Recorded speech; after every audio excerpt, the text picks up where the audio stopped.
अस्सलाम वालेकुम, नमस्कार, सत श्री अकाल। तो कैसे हैं सभी दोस्त? खैरियत से होंगे। मैं आपका दोस्त इफ्तिखार नूरपुर, जिला बिजनौर। तो आज मैं बात करने जा रहा हूँ, ये जो नेता लंबे लंबे भाषण देकर चले जाते हैं और अपने भाषणों का अगर 20% भी विकास जमीन पर कर दें तो हमारा हिंदुस्तान बहुत आगे पहुंच जाए।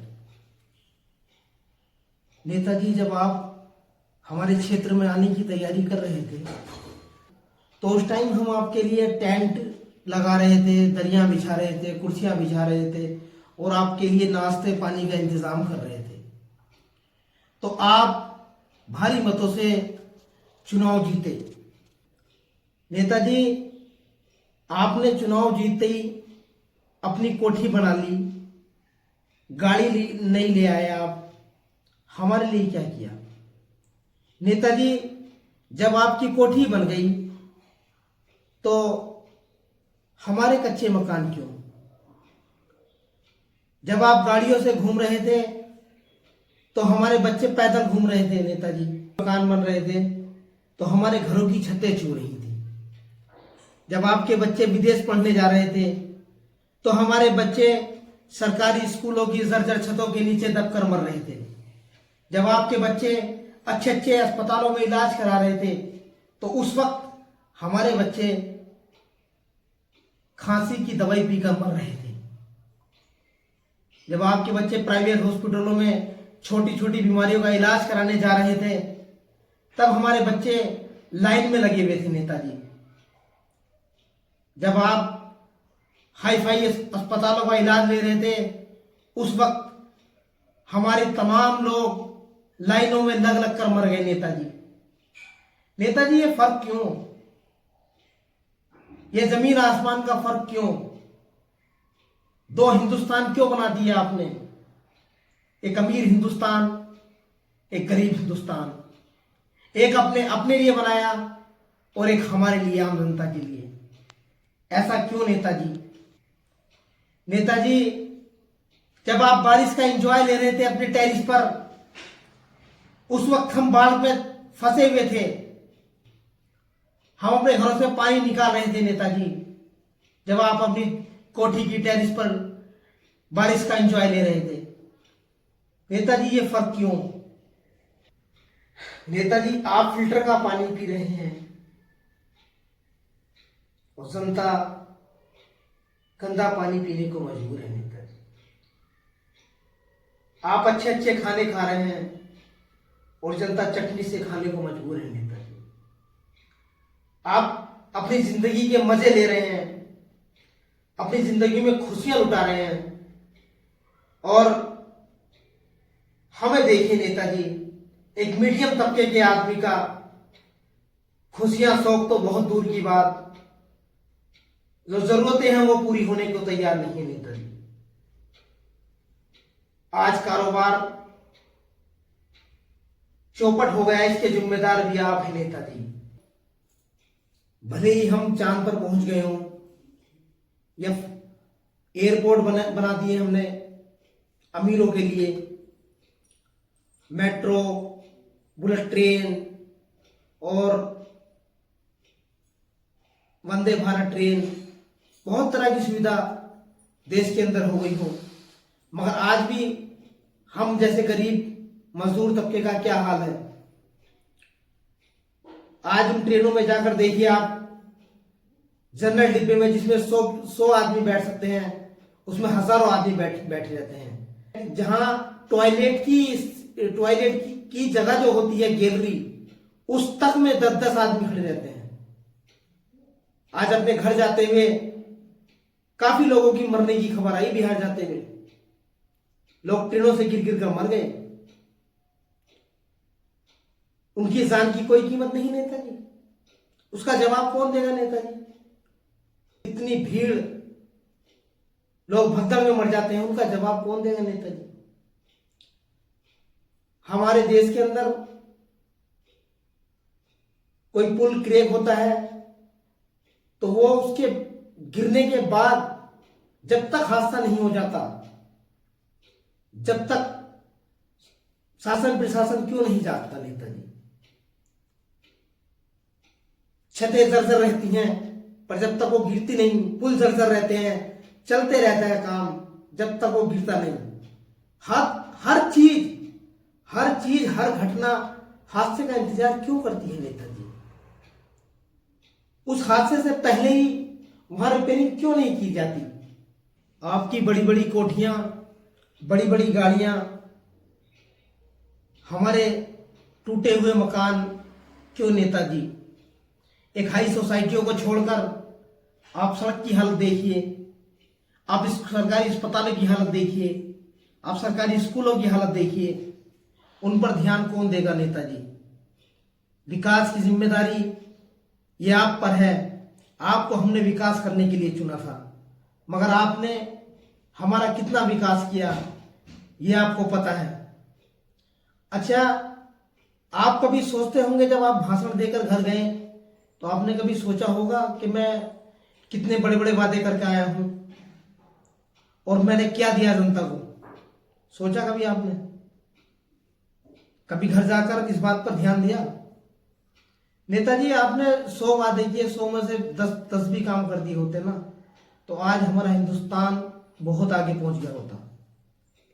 आज हमारे बच्चे अच्छे स्कूलों में पढ़ रहे होते, आज हमारे बच्चे अच्छे अस्पतालों में इलाज ले रहे होते, आज हम एक अच्छी जिंदगी काट रहे होते।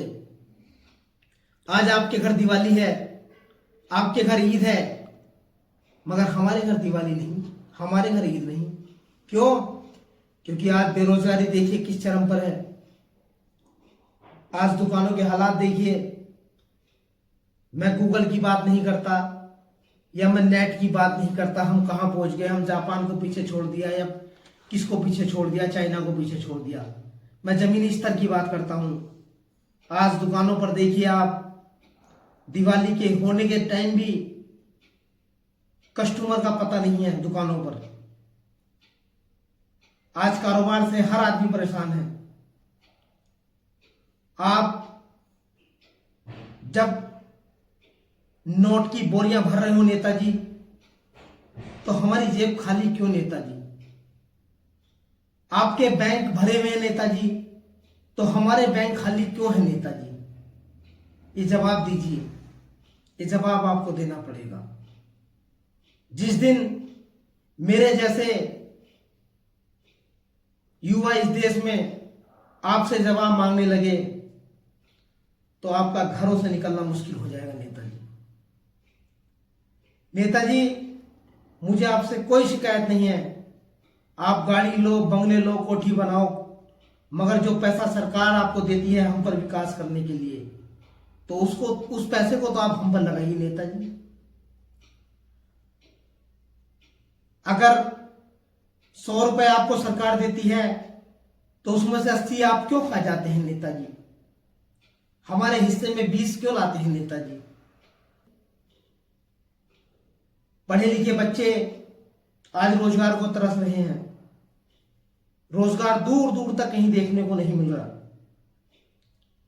आज बेरोजगारी इस चरम पे है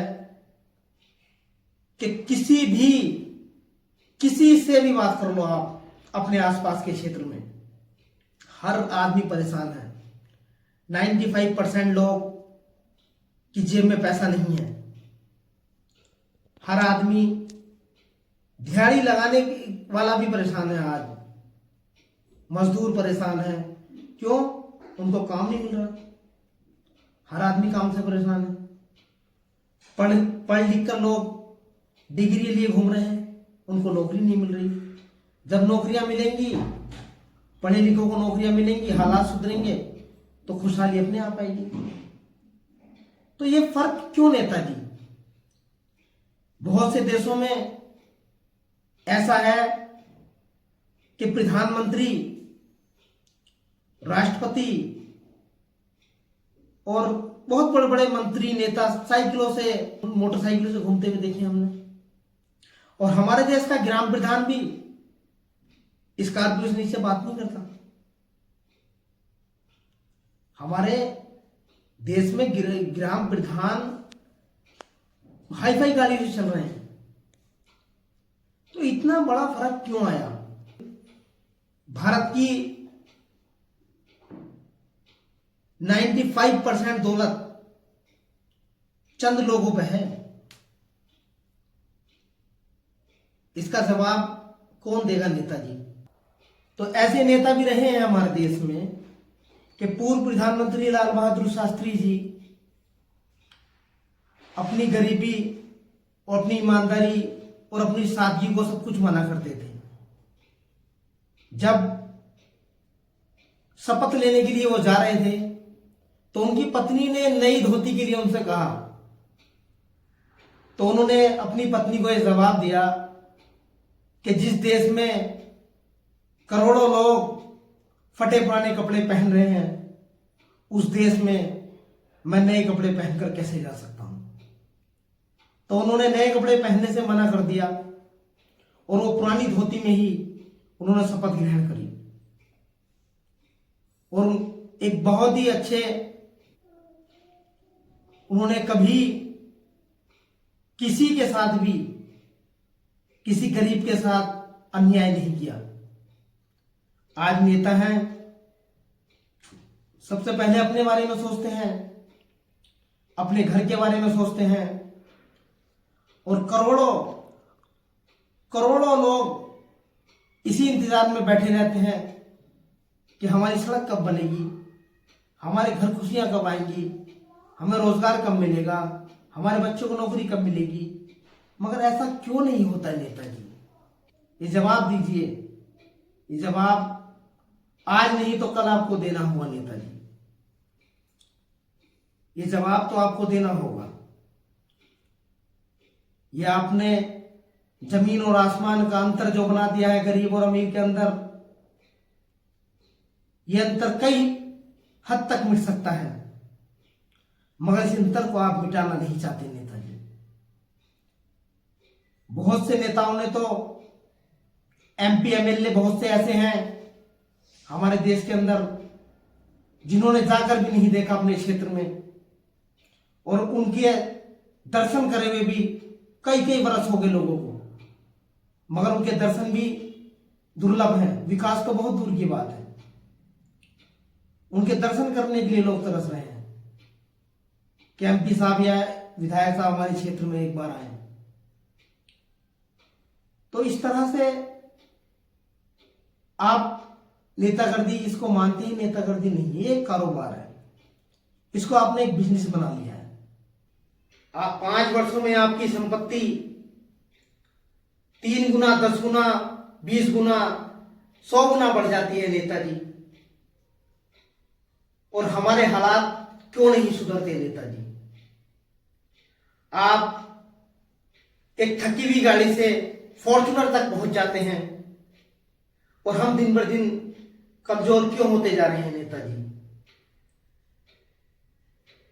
हिंदुस्तान को पहले अंग्रेजों ने लूटा, मुगलों ने लूटा, आज सफेद कपड़े पहनकर नेताजी लूट रहे हैं।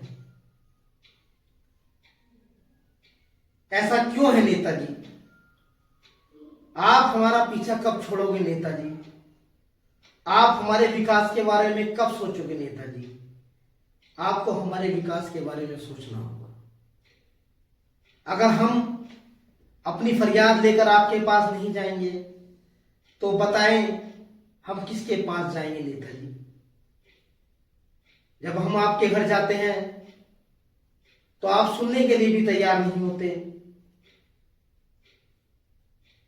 नेता के नाम पर किसी विधायक या एमपी के घर जाओ तो हमारा स्वागत कुत्ते से होता है नेताजी।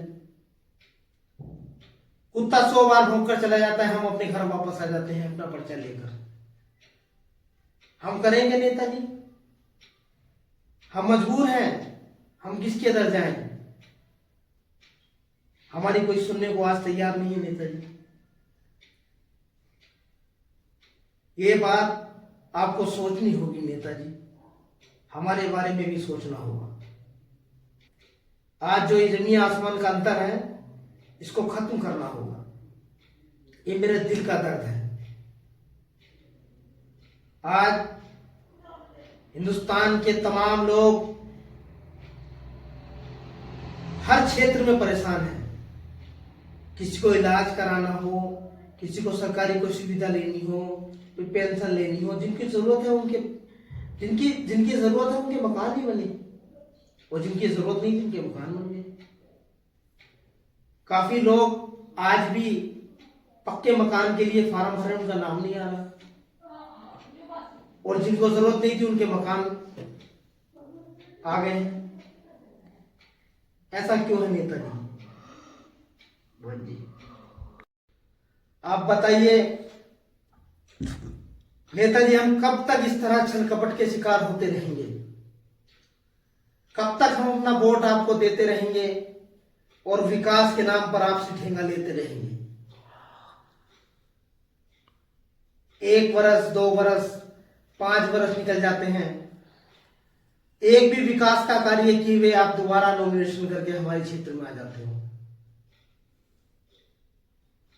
हिंदुस्तान के बहुत से क्षेत्र ऐसे हैं जहां 5-5 बार, 10-10 बार सांसद विधायक बन गए नेताजी, मगर विकास के नाम पे 0।